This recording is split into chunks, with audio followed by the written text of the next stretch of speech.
Good morning, everyone. My name is Gabe. I'm a traveling car salesman.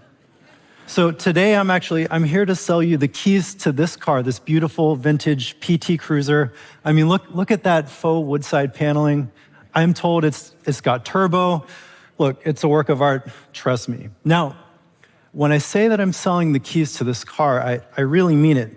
I have 5,000 of these keys, and every single last one of them works to that car. You click the key fob once, it unlocks the door. You click it twice, it starts the engine. If you buy any one of these 5,000 keys from me, naturally you get access to the car, but so do 4,999 other people. Whatever happens beyond that is not necessarily my problem. Like I said, I'm just a car salesman. So you're probably wondering at this point, like, is this real? Is this guy just making this stuff up? Well, it is real. My name is Gabe, and I'm actually the founder of an art collective based in New York City called Mischief. These are our logos. Mischief is a bit of a difficult beast to explain, and I'm not going to even try to describe it. Let me give you a couple examples to help paint that picture or confuse you even further. Handbags. Handbags are really expensive, and incredibly, the smaller they get, the more expensive they become. So a few summers ago, we actually endeavored to make the world's smallest handbag, microscopic in fact, and somehow it ended up selling at auction for $63,000. Incidentally making it the world's most expensive handbag per volume. Here's another one. This is nothing like a handbag. You've probably seen those Boston Dynamics spot dog robots that do TikTok dances with K-pop stars on YouTube. Well, we managed to get one. Instead of making it dance, we strapped a paintball gun to it, and we connected it remotely to a website where people could take turns driving it and firing it in an art gallery that we constructed. Boston Dynamics did not like that one very much. So you've probably figured out by now that I'm not actually here to sell you keys to a car. Today I'm here to talk to you about bad ideas. The kind of ideas that typically die on the vine because reason or work colleagues get in the way. But to me, these are the most exciting ideas because you just never know what might happen. Take these crazy looking shoes, for example. I think it was like the spring of 2023. My colleagues and I were sketching out the initial prototypes of the big red boot. I remember us being equal parts terrified because, of course, like, who's going to wear these, much less spend money on them?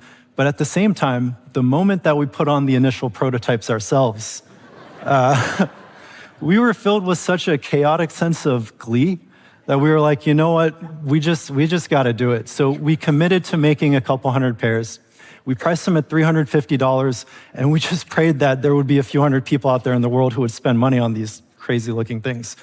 So a week before the drop, we leaked this image through a friend's Instagram account. Again, just hoping that people don't hate it, or even worse, that they don't ignore it.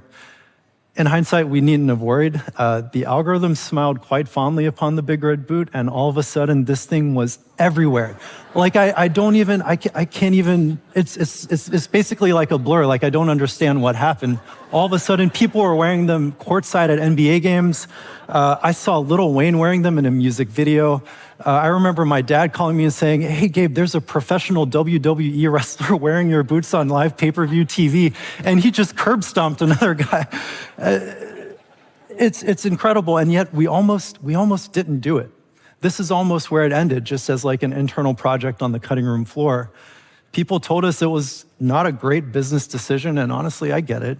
But what started as a bad idea ended up becoming a very interesting idea. Here's another one. The idea was an ATM machine, totally normal, functional, operational, extremely legal ATM machine with one catch. Attached to the ATM machine, as you see, is a digital leaderboard that ranks people based on the amount of money in their remaining account balances.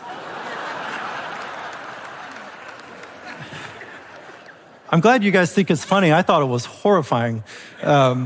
So it wasn't enough for us to just make this. We had to put it in the right place. Does it go outside our studio in Brooklyn? Do we put it in Times Square? My colleagues and I conferred for a little bit, and we realized there's only one place that this thing can ever go. It's Art Basel, Miami. So we take it to Miami. Somehow we get our way into a gallery and we get into a booth. And on day one, people were actually a little bit hesitant to engage, which I totally get it. It's a little bit shady. It's participatory, I understand. But eventually, people would muster up the courage to swipe their card.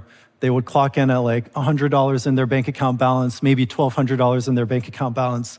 By the end of the day, however, someone ended up swiping and clocked in at $12,000 in their bank account balance.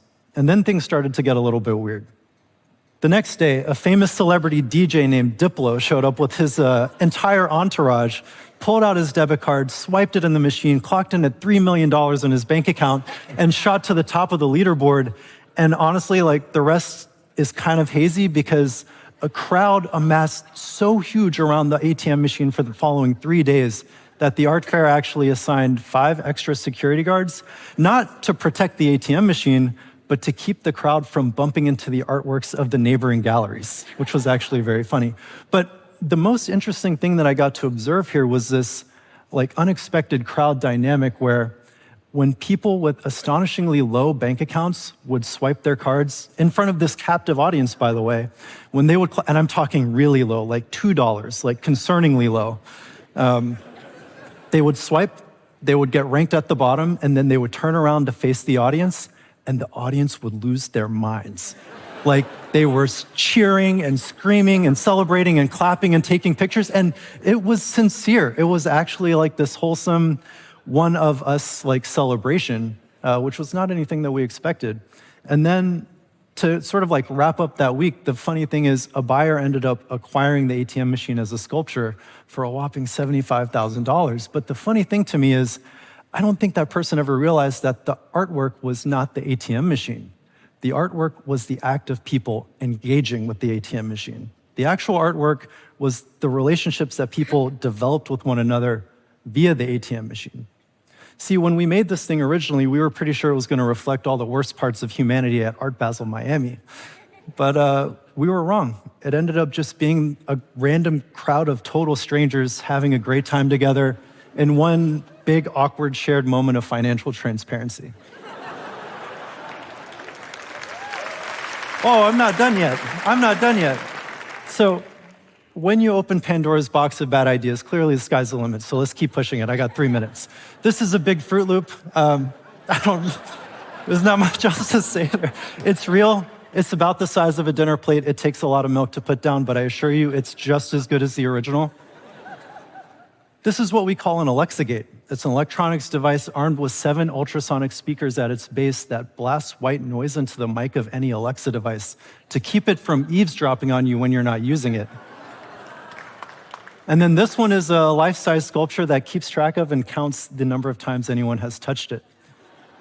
Because if you ever go to a gallery museum, you know you're not supposed to touch the art, so this is supposed to discourage people touching the art. Right. Oh, I wanted to wrap up the story about the car, because it is real. It's actually, if you take a second later, it's parked outside. It's here on the loop, so go find it. The car was real. The 5,000 keys were real. We released this to the world in the fall of 2022. And for the following 9 months, we actually got to watch this thing change hands hundreds, if not thousands of times, mostly via like very peaceful communal meetups and the occasional Grand Theft Auto, which can't really talk too much about here. Over that 9 months, it started in New York. It made its way down to Philadelphia. It stayed in Philadelphia for a few days, Grand Theft Auto, and then eventually made its way across the Midwest to the West Coast, where 9 months later, the GPS stopped. We kind of assumed that the project was over, which is okay. It had a glorious life. But then one day, I get a call, and it's a call from a tow pound. And the tow pound is saying, hey, we're pretty sure that we have your car because it is registered under your name, but it's such a weird thing because people keep showing up and claiming the car, and they all have keys that work. So we ended up taking the car back. It was no longer functional, and we decided to place it in an art gallery in Los Angeles. And at this gallery, actually, I got to attend the opening. And at the opening, I observed something that I totally did not expect to see, which was purchasers of the key had flown in from all over the country, not just to see the thing that they had touched and interacted with show up in a gallery, but they were actually there to meet each other for the first time, right? Like, I watched them taking photos and sharing stories of their own individual escapades with the car, and I took a step back and realized this project was never about the car. It was never about the keys. It was about the people. Like, it really was about the friends you make along the way. And now if you see the car, you'll see it outside. I mean, it looks nothing like it did when we started out. The faux wood paneling is gone, regrettably. But now it's covered in paint, drawings, scribbled messages from complete strangers to other total strangers. It's no longer a car. Now it's a rallying point for this weird little random community that sprang up out of nowhere and gave this thing a life of its own. And with that, I'd like to invite each and every one of you to reach under your seat because I've placed... Sorry. They told me not to do that. I did it anyways. This is my first and last TED Talk, whatever. Anyways, we all know that keys, they start cars, just like ATM machines are supposed to dispense cash, just like big red boots are supposed to be shoes. But in the case of the bad idea, none of these ended up being what they appeared to be on the surface. They ended up taking a life of their own, and they all became something else entirely, for better or for worse. And to me, that's the most exciting thing about it all. I'm not necessarily saying that bad ideas are good ideas. All I'm saying is give yourself a chance to explore the thing that makes you uncomfortable because you just never know what might happen. All right, thank you.